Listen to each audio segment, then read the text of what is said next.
Ε, η οικογένειά σου, Κωνσταντίνε, σε υποστήριξε να αποφασίσουν να ασχοληθείς με τη μουσική? Ναι, ήταν πάντα δίπλα μου. Και με στήριξε και με στηρίζει ακόμα. Όνειρό σου σαν καλλιτέχνης?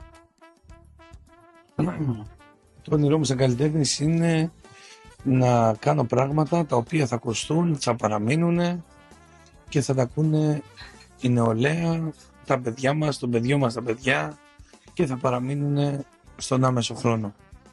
Κωνσταντίνε, αν μπορούσες να δώσεις μια συμβουλή σε έναν νεότερο καλλιτέχνη, ποια θα ήταν αυτή?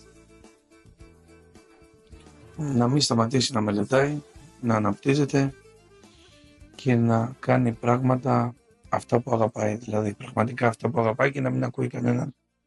Ότι έτρεξες έτσι όπως έπρεπε σαν νεότερος καλλιτέχνης ή έμαθες Όταν αργότερα? ξεκίνησα με λάθη, όπως όλα τα παιδιά κάνουμε λάθη.